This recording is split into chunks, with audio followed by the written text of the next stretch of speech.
Hello, welcome to Climate Club, a podcast about all things weather, hosted by weather nerds Sylvia Hidalgo and myself, Adam Nyan.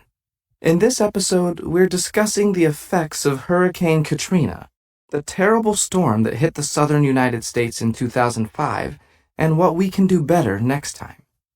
Sylvia, can you remind our listeners of the amount of damage that Hurricane Katrina caused? Sure.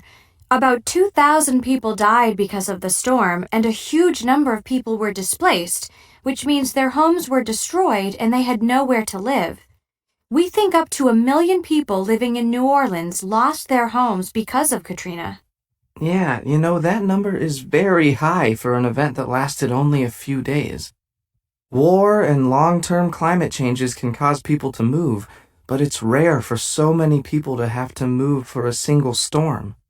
There was so much flooding that 80% of New Orleans was underwater for weeks. Yes, and that flooding caused a number of problems. First, many people were hurt when things fell on them. Second, a lot of people suffered from dehydration or not having enough water to drink. And then there was the possibility of electrocution, which happens when people touch an electrical wire and the charge goes through them. With all the downed power lines, this happened a lot. It's interesting that so many people experienced dehydration. With so much rainfall, there should be plenty of water. But all of the water was toxic or dangerous to drink. The flooding caused all kinds of things to get into the water, making it all unsafe. We learned one big lesson from the storm.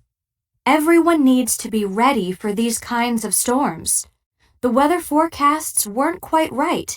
They predicted the storm's arrival on Monday afternoon, but it came Monday morning. So people had less time to leave the city? Correct.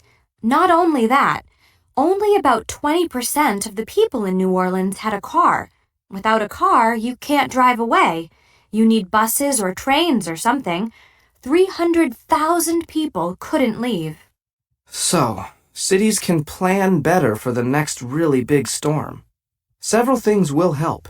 Give the latest forecasts regularly.